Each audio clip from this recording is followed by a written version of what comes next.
Concern about the tourism impact of a state of emergency imposed in Jamaica. Our top story in Caribbean Newsline for Friday, January 19. From the CMC News Center in Bridgetown, I'm Ricardo Roberts. Good evening. Thanks for joining us.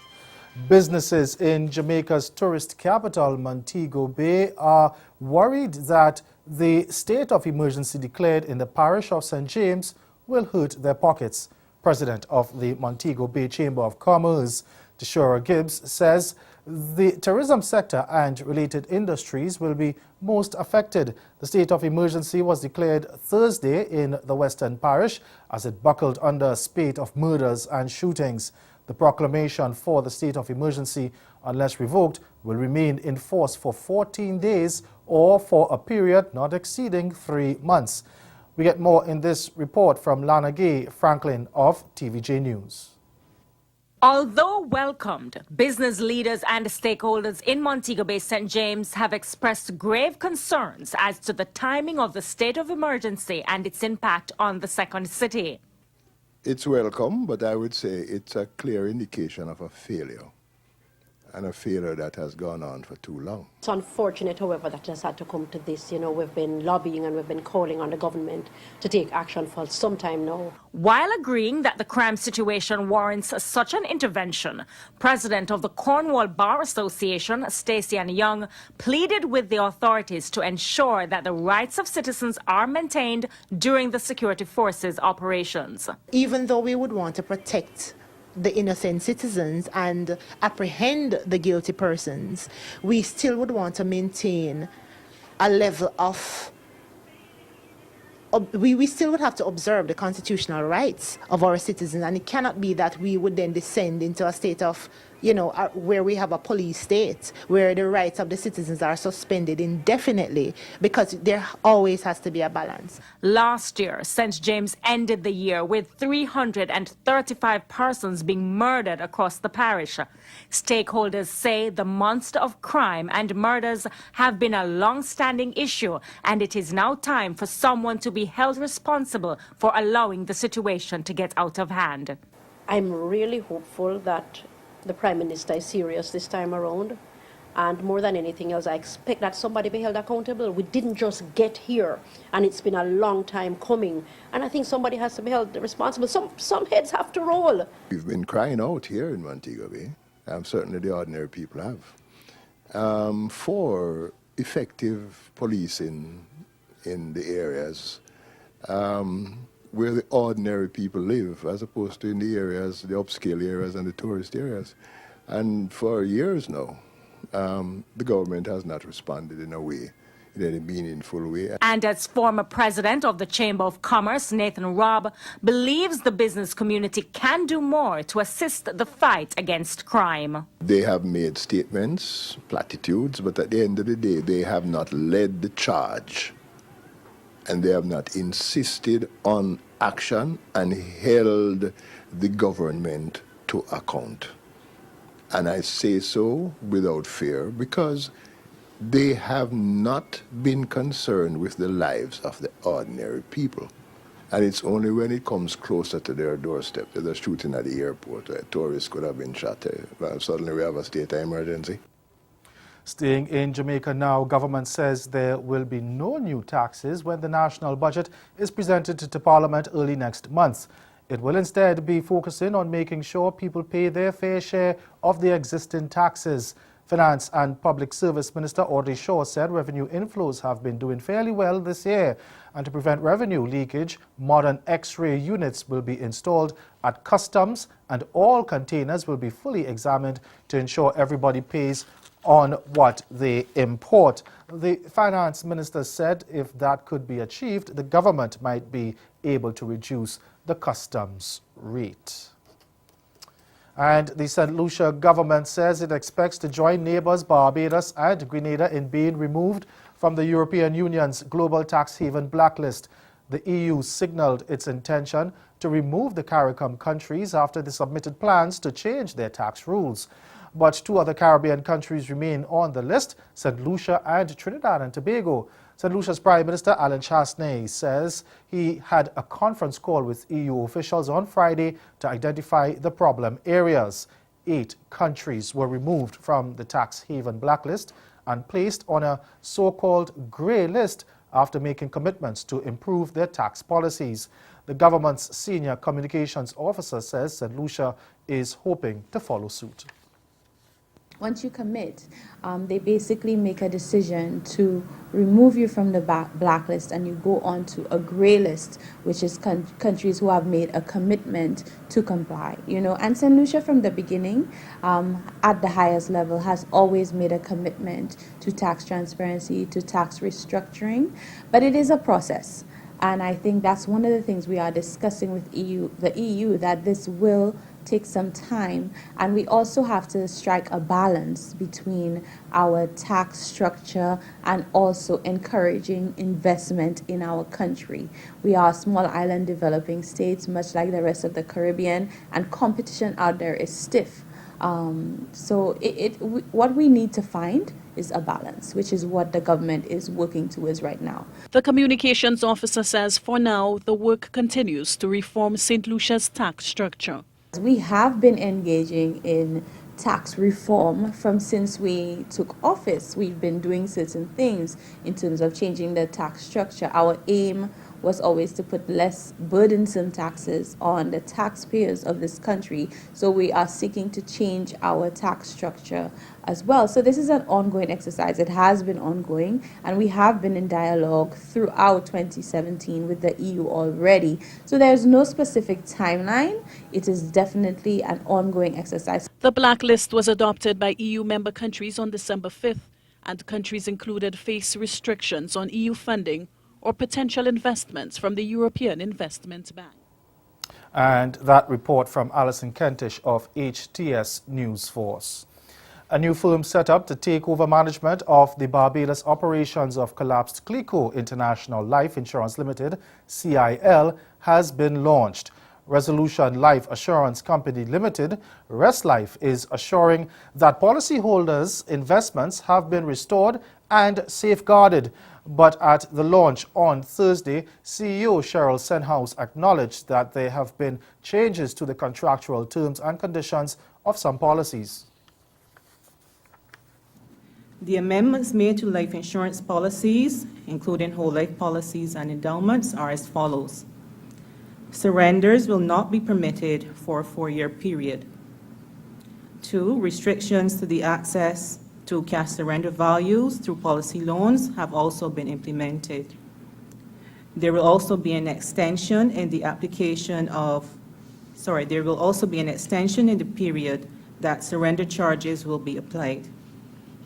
The minimum guaranteed interest rates applied to universal life policies have also been reduced. Despite these amendments, all claims and maturities arising from life policies and endowments from the 1st of January 2018 will be processed and paid immediately as they are approved. The 100% Barbadian-owned ResLife will begin making payouts to former Clico policyholders next month. They are owed $91 million Barbados dollars in settlements. And coming up in Caribbean Newsline, Belize questions its removal from the United States temporary work visa program. We'll have that story and more after the break. Come, experience cricket action like you have never seen it before at the Super 50 Cricket Festival 2018. 43 matches, Antigua and Barbados. 10 teams, an epic 50-over regional battle, a massive showcase of Caribbean cuisine, and a crowning of the Super 50 Cup champion, and one big after party. Calling all cricket fans, January 30 to February 24. Come for the action, stay for the vibes, and Get your tickets now on the ticketing app, and for more details, go to wendy'scricket.com.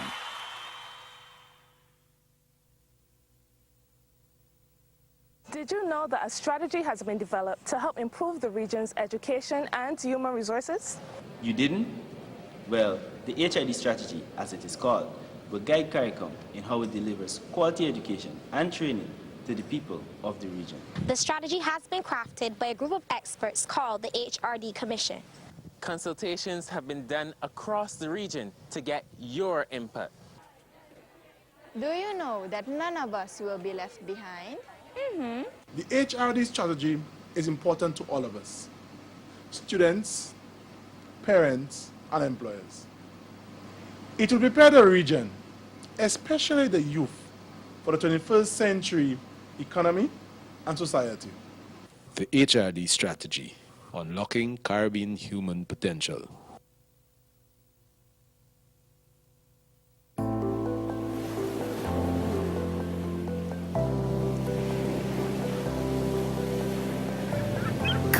Sail with us through our ocean blues, where there's a blessed land that's waiting for you. Shh. Look, listen, feel. Realize your dream escape that's magically surreal. The best kept secret, a place you'll never forget, where adventure beckons with every gentle footstep. From lush mountain green to warm volcanic sand, submerged in splendor, our 32 enchanting islands. A kaleidoscope of experiences. No need to look anymore. St. Vincent and the Grenadines, the Caribbean you're looking for.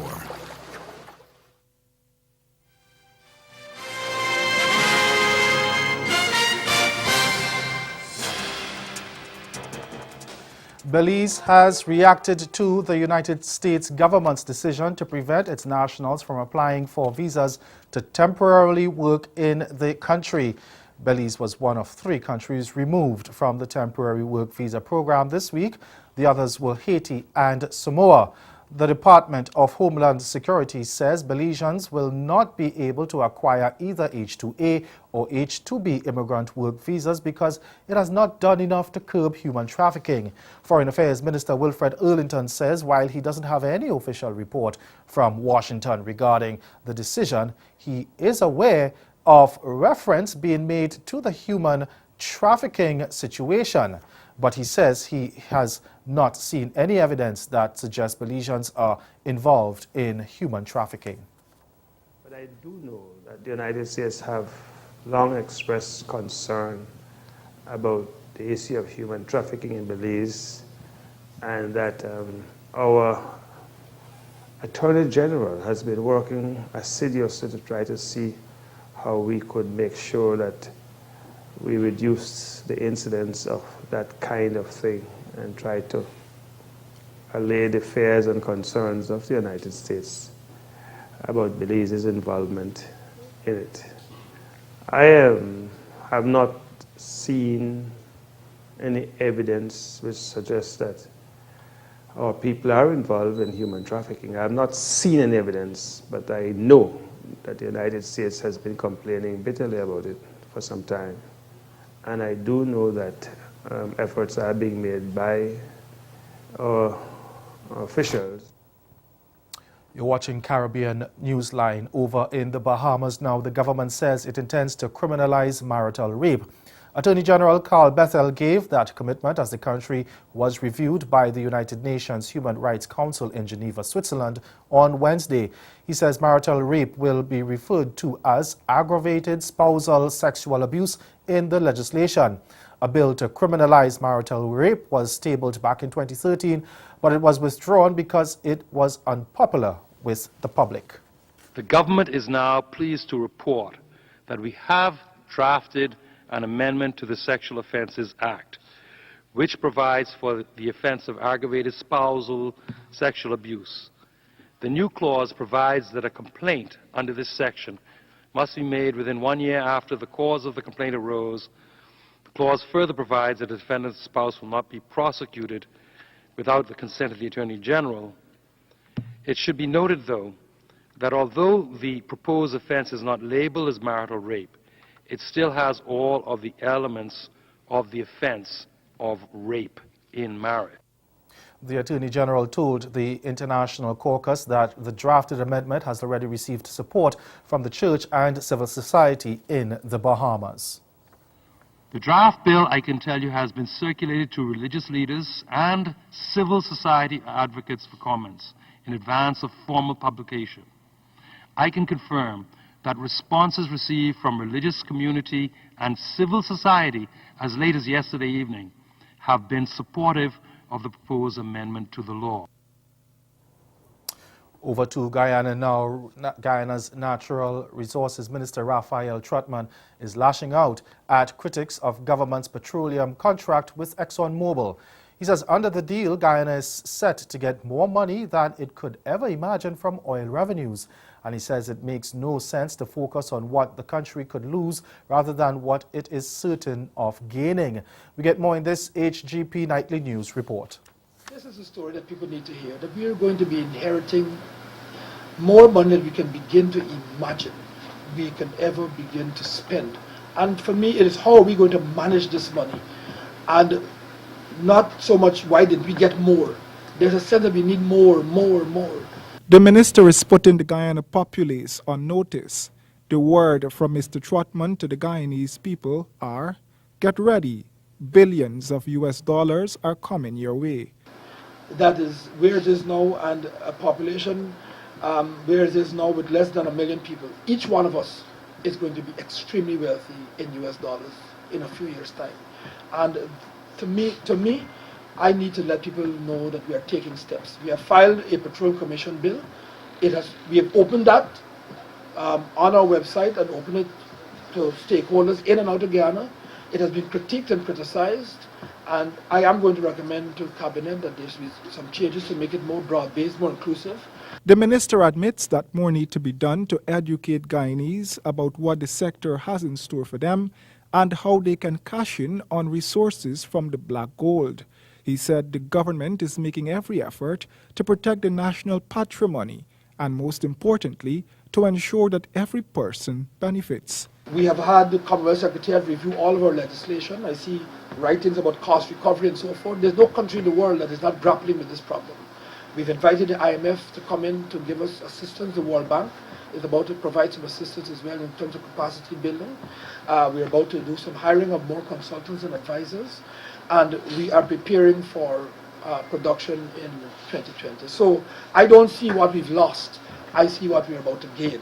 And it's amazing, as I said, that everyone has pronounced himself or herself as experts. I'm no expert, but I can tell you, speaking to the experts and meeting them here in Guyana and elsewhere, this is the #1 country in the world that has prospects for oil and gas, and good prospects that is, and for its economy to take off. Mr. Trotman said that while some Guyanese are not comfortable with what is on the horizon, excitement is running high worldwide about the country. Trinidad is asking us to enter the MOU with them for this oil. Requests are coming from Azerbaijan, from Qatar, from Saudi Arabia to Guyana to assist, Mexico, Brazil. We just came out from Brazil. How it is that we're the only ones here who are not excited. But everywhere else around and far and beyond, there's tremendous excitement about this petroleum find and its prospects. And ahead in Caribbean Newsline Sport, the embattled West Indies under-19 captain gets support from a historic cricket club. Stay with us. Sport is next. Come and experience fun, meet amazing people, and enjoy fantastic food at the 22nd Annual St. Kitts Music Festival. 5 days of festivities from June 27th to July 1st of 2018, with main stage performances from the 28th to the 30th. Here's the first wave of confirmed acts. The legendary Patti LaBelle, Queen of Dancehall, Spice, Miss Lauryn Hill. Many more acts to be announced. Book now and save the date. For more information, log on to StKittsMusicFestival.net. The St. Kitts Music Festival, an experience like no other. Come Experience cricket action like you have never seen it before at the Super 50 Cricket Festival 2018. 43 matches, Antigua and Barbados. 10 teams, an epic 50-over regional battle, a massive showcase of Caribbean cuisine, the crowning of the Super 50 Cup champion, and one big after party. Calling all cricket fans January 30 to February 24. Come for the action, stay for the vibes. Get your tickets now on the ticketing app, and for more details, go to windiescricket.com.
West Indies under-19s and their embattled captain Emmanuel Stewart have found backing from the historic Marylebone Cricket Club, MCC, in the controversial obstructing the field dismissal of South African opener Jaivshan Pillay during the ICC Youth World Cup match on Wednesday.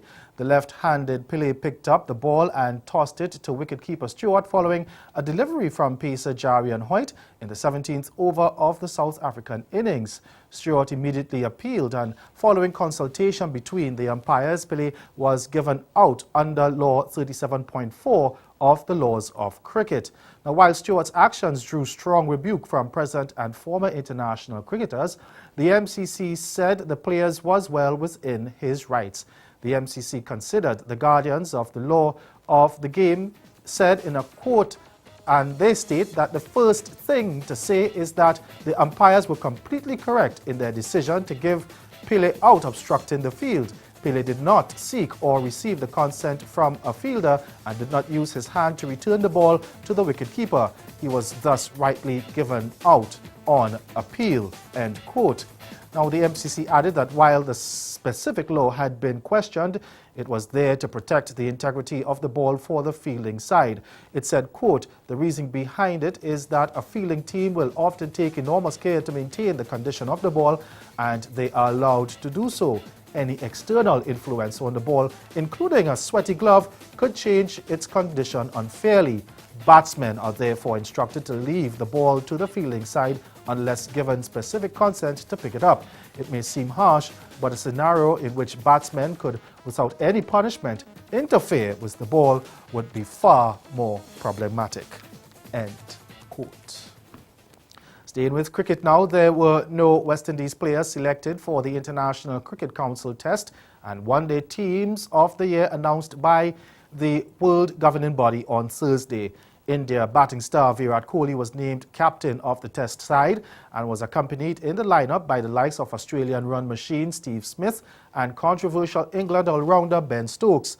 Windies players failed to feature in the ICC Awards as they struggled in both tests and ODIs over the last year. Opener Craig Brathwaite was the Windies best test batsman during the period under consideration, gathering 1,034 runs from 13 matches at an average of nearly 45. Both openers in the ICC squad, South African Dean Elgar and Aussie David Warner, scored over 1,300 runs. Among the Windies' middle-order batsmen, Roston Chase compiled 875 at an average of 38. In the bowling, fast bowler Shannon Gabriel claimed 44 wickets, while leg spinner Devendra Bishu ended with 43. In the ODIs, Shea Hope was the Windies' leading scorer with 787 runs at an average of 35, while captain Jason Holder picked up 36 scalps with his medium pace. To football now, hosts Trinidad and Tobago failed to get the dream start in their bid for World Cup glory when they went under to Haiti 3-2 in the opening of the CONCACAF Under-20 Women's Championship. Playing at the Atto Bolden Stadium on Thursday night, TNT enjoyed the lead early in the game with strikes from Denisha Prince in the 3rd minute of the game and Kenny Johnson in the 10th minute. But it was Haiti's Narila Mandizir who stole the show, scoring 3 goals to deflate TNT's hopes of a victory on home soil. Let's look at the highlights of the match. Underway in the 2nd match, Trinidad and Tobago in the all-white outfit against Haiti in the red. She gets control of it, is Prince. And Prince turns. And she shoots and scores! In the early minutes, the perfect start for Trinidad and Tobago. And Prince has put the team in white ahead, 1-0 in the 3rd minute. Swan's floated in. It's gone in! 2-0! Oh my word! My, what a corner that was! What a start! Well for struck Trinidad by and Tobago. Katie Johnson, and she's put Trinidad and Tobago ahead 2-0 inside the 11th minute. 2-0, and that one went in directly from the corner. Oh, that's Oh, good that's a football. lovely bit of play into the centre. Mondesir is there! Oh, and she hits it what in! a goal that is! What a goal by Haiti! They And they're mean back in business. it. It's 2-1 in the 26th minute. Yeah, they mean business. What a terrific goal that is. That's right from the training ground. But into the arm of the ball and a good cross. Ball played into us. That's a problem. Mondesir, this could be the 2nd Oh, goal! what a goal! And Right on Haiti the have stroke of equalised. half-time. On the stroke of half-time, and Haiti have equalised. It is 2-all. That looked like a Chance, handball. chance. Oh, Mondesir is off to the races here. If she can get in front, she does. Square. Oh, she cuts inside. This could be a hat-trick. It is! Yes! A What a- brilliant individual effort from Mondesir. What It's a 3-2. fabulous goal. Haiti ahead. Mondesir, the Montpellier player, has given the team the impetus to beat the home team Trinidad and Tobago 3-2 in the opener. Now, after the match, TNT head coach Jamal Shabazz said he was not too worried about the results since it was still early in the competition. He said he knew playing against Haiti would be no walk in the park for his team. The girls gave an effort. Certainly, the Haitian team was a lot more aggressive, a lot stronger. And, all in all, this is the reality. I think, when they equalized, they totally took over the game. But in the second half, we fought a little bit more. But it was always going to be tough playing against this Haitian team. It's not a walk in the park team. It was always going to be a savage contest. And all in all, I think we've got to keep our heads up and come back fighting against Canada. And that's the sports. Stay with us. We'll be right back.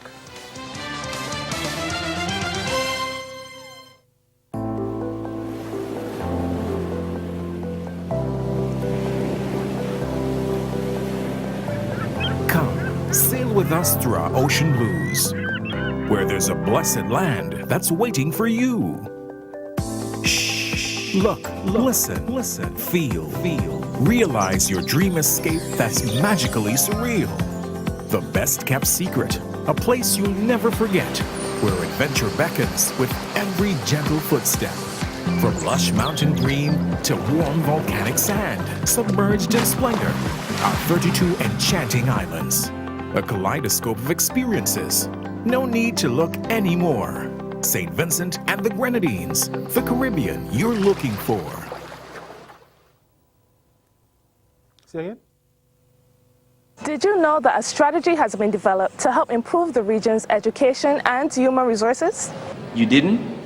Well, the HID strategy, as it is called, will guide CARICOM in how it delivers quality education and training to the people of the region. The strategy has been crafted by a group of experts called the HRD Commission. Consultations have been done across the region to get your input. Do you know that none of us will be left behind? The HRD strategy is important to all of us, students, parents, and employers. It will prepare the region, especially the youth, for the 21st century economy and society. The HRD strategy, unlocking Caribbean human potential. That's Caribbean Newsline. Good night.